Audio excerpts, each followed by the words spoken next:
Hey, have you started a new business that needs video? It needs video from you, the entrepreneur that thought about this idea. But you're afraid to get up in front of the camera. You're afraid to press record. You're afraid people are going to see you on TikTok, Instagram Reels, and YouTube. However, you know you got to do it. So how do you get there? In this video, I'm going to give you some very quick tips. I'm going to show you a little bit about gear, what you need as far as your minimum amount of gear. I'm going to show you some lighting stuff, and then I'm also going to give you some tips and tricks on how to get over that fear of pressing record. And that video is going to start right now.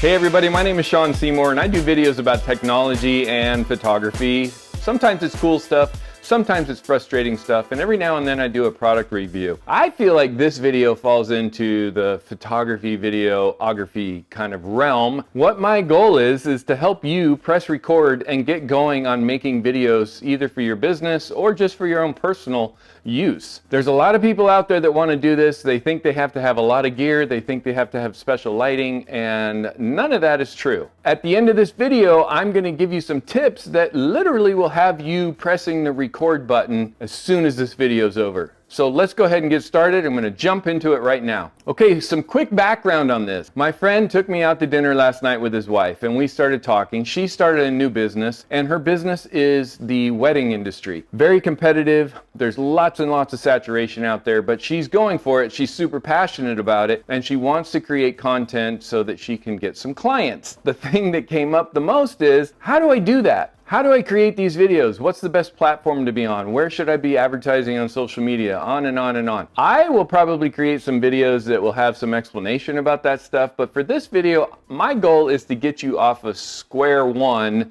and moving down the road towards creating content. So the very first thing that you need to do is get in your head that the hardest thing to do, literally across the board, is to press record and start doing it. We tend to go into that fight or flight survival mode the moment that we're either speaking in public or we see ourselves on camera. What are the two things people fear the most? Death, being up in front of the public. And cameras and video count as being up in front of the public. So if you know that about yourself, the first thing you got to do is start getting comfortable. None of us, not me, not any of these YouTubers, none of us started out feeling hunky-dory in front of the camera and, oh, just press record and make an awesome video. Doesn't work like that. Okay, let's talk about the gear that you need. You literally already have the gear that you need. I'm going to guess that you own a smartphone or a phone with video capabilities. If gear is something that you think you need in order to get going, I'm going to prove you wrong. I'm actually filming this on my iPhone to show you that it can be done.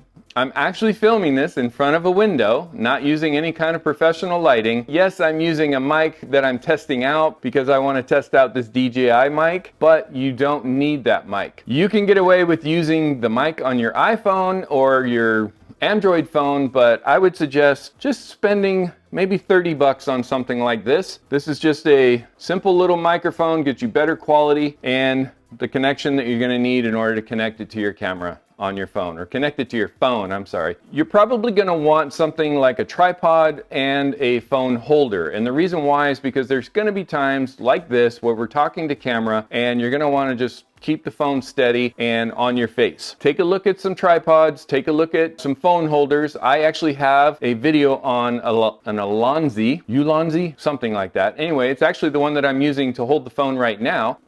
Is it this side? I hope so. I hate this. This side. I'll link the video to give you the review on that particular phone holder so you can check it out before you go and buy it. Okay, one thing about being a photographer and having owned a studio is I have more gear than I possibly should need, right? They'll probably bury me in a piano full of gear. This is another tripod that I use. The nice thing about this is it folds out. I can put it on a table. I can extend these out for a selfie stick, all kinds of different stuff, but this isn't cheap. It's about $70. I've had it for 5 years maybe. It's starting to wear, you can start seeing wear marks or whatever. But get yourself a nice sturdy tripod and a good phone holder. You're gonna need it, and that's about all you're gonna need. Okay, so we talked about cameras. You don't need a $1,000 camera with a $1,000 lens and a bunch of recording equipment in order to do this. You can use your phone. Most people, when they're doing the run and gun stuff, they are using their phone, and then they're using some sort of audio to help out the audio for the phone, because the audio pickup on phones is not that great. Keep in mind, the closer you can get the mic to the subject, meaning you, the better your audio is going to be.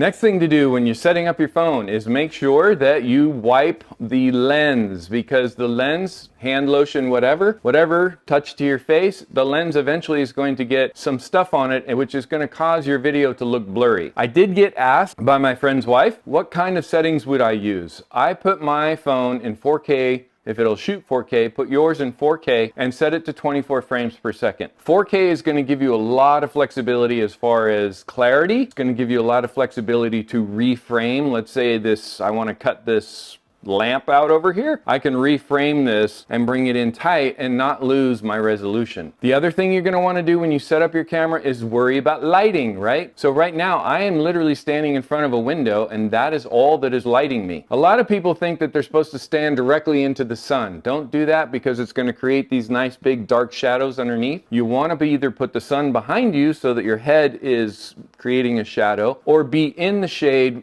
on a sunny day. That will help you a lot with this nice sort of blended look to your face. You won't have any harsh shadows. I did get a comment about, well, how do I keep that grainy sort of noise from coming into my camera? And the reason that's happening is because you're not getting enough light into the camera. So look for shade, but look for light all around you, and that will give you this nice glow on your face. Just some more camera setup type stuff. Make sure that you're talking to the camera lens, which is at the one side of your phone. Not to look at yourself too much, because you're not making eye contact now. People want to feel like you're talking directly to them, and in order for that to happen, you need to make eye contact. Woo! Yeah, you need one of those, but I would also suggest that you make eye contact. And the way you do that is by staring directly into the lens. You don't have to stare uncomfortably, like not blinking and just be like, I'm looking at you. Be yourself and continue to look in the lens versus watching yourself on the screen. I also suggest that you do use the front camera on your phone. You're going to be able to actually check everything without guessing what is in frame, what isn't in frame. You can actually see where your face is. Speaking of your face, if you're using the grid on your phone, which I highly recommend you turn on, there's going to be 2 lines going horizontally and 2 lines going vertical. If I'm shooting in landscape or I'm shooting horizontal, I want that top line to be where my eyes line up. That gives you enough headroom, and it also gives you enough frame to work with, so that if you do have to crop in, you have space to do it. One thing I didn't mention is when I set up the camera on a tripod, I tend to put the camera at about eye level, maybe a little bit higher. That's just so you're not shooting up. You can do that by shooting down on yourself a little bit. Plus, psychologically, it keeps people from feeling like you're dominating them, and instead you're helping them. First thing you want to do is make sure that you're framing yourself like I'm framing myself. I'm not really close, and I'm not too far away. I'm using the grid, and I'm putting the grid line right on my line. People like to see hands, so make sure that your hands are in the video. We discussed a little bit about makeup. Hey, if you wear makeup, go for it. My only concern about makeup is the hardest thing to do is to press record. So you're gonna make every excuse for yourself you can, and you don't want the fact that you haven't done your makeup that day, or you're not wearing the right type of makeup, to be the reason why you're not filming. So whatever you do, try to make sure it's something that's super simple, it's easy to apply, and you're wearing it on the daily. Otherwise, you actually won't find yourself creating videos as often as you think you might. Okay, we only have a couple more things to touch on. One of the questions I got was, should I make a script or should I not make a script? Genuine is what people connect with. They connect with you being you. If you make a script and you know how to use a teleprompter and you can pull that off, yeah, go for it. Sometimes it's easier to write it all out and then just speak it. I find that if I make bullet points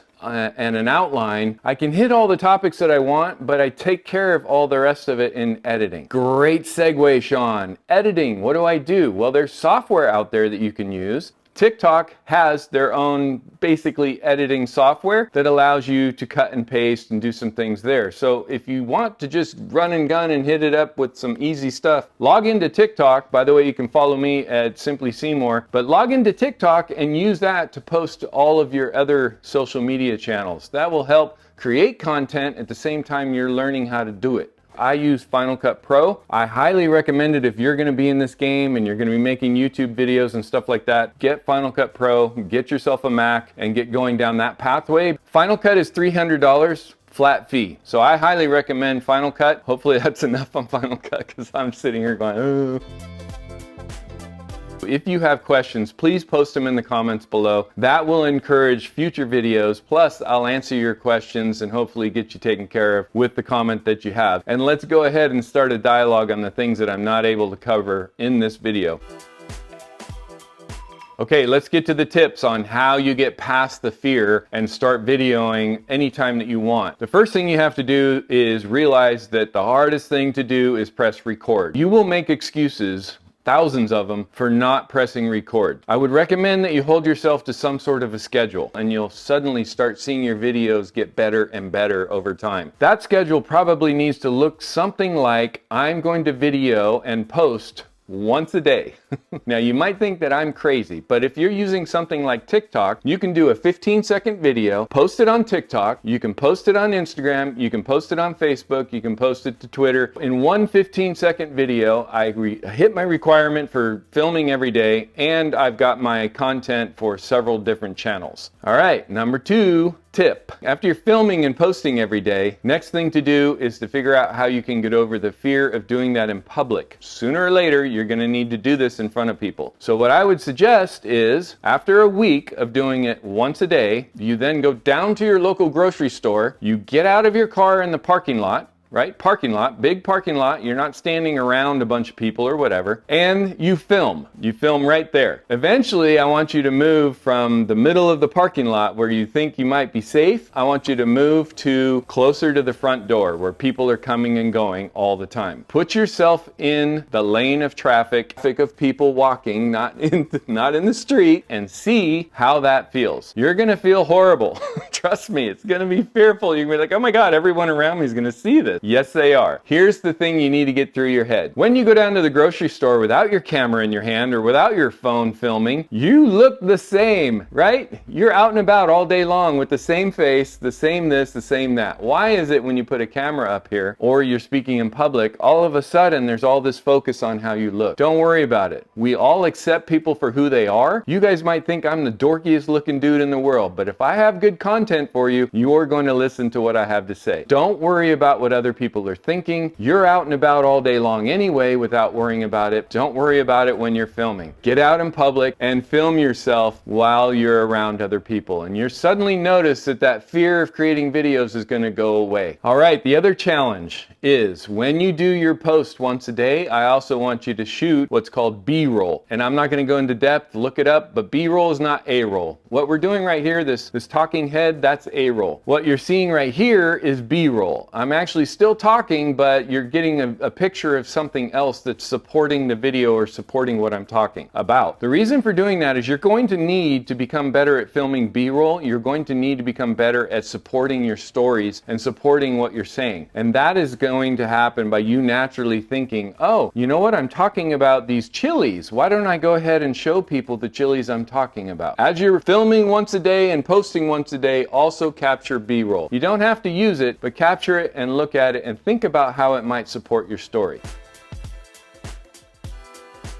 Okay, so quick checklist. You don't need a lot of gear. You can use your phone. You do have to do something about the audio because most audio on phones is no good. So get a cheap lavalier mic that you can hook up direct to your phone or get something like this DJI mic. The other thing you want to do is make sure your phone is clean so that your camera lens is not trying to shoot through anything that's on the phone. Then we need to talk about lighting. In front of a window like this, in the shade, outdoors, any of that stuff that has you not like squinting and no big dark lines under here. Once you figure out the lighting, then you need to figure out, okay, pressing of the record button. Press the record button and just record yourself. Try not to be too critical about yourself as far as how you look. Try not to be too critical about what you say. All of that kind of stuff can be taken care of in editing software software as far as cutting out the stuff that you're saying that you don't want. And the way you look is the way you look, and people will deal with it. Being in front of a camera doesn't change that. It just makes you a little bit more subconscious of how you look. So don't worry about it. Do your thing, create good content, and don't worry about the rest of that. Then in order to get over the fear of filming, film once a day, film in public after you're used to filming yourself once a day, and then I want you to also shoot B-roll. Just a short little clip, doesn't need to be more than 2 or 3 seconds, but it's something that supports your story and supports what you're saying. Okay, well, I hope you found this video helpful. If you have questions, please put them in the comments. I'd be happy to help. I've been doing this for a little while and I have faced all the stuff and all the fears that you're facing, but I figured out a way to get over them, and I create videos. Some of them are good, some of them aren't, but I'm creating and I'm doing it. Remember, the hardest thing to do is hit that record button. So press record and just start and do, and you will find out 6 months later that you're creating the greatest content that you never thought you were going to create, and you never had the confidence in yourself that you were going to be able to do it. But you're going to be able to do it. Just press record and get it done and start creating. Hey, if you like this video, hit that like button, subscribe to my channel for more of this kind of stuff, and in the meantime, my friend, keep it simple. Oh my gosh, look how tan I am. I'm tan in this, I'm gonna use this lighting all the time. I'm tan as heck in this thing. Hey, are you wanting to film more? Great. Good luck. Power to you. That's awesome. No, no phone calls while I'm doing this. You can't record on your phone when you're receiving phone calls. You gotta love the iPhone automatic white balance. It's turned me into a tan dude. Oh my gosh. It is hot in here.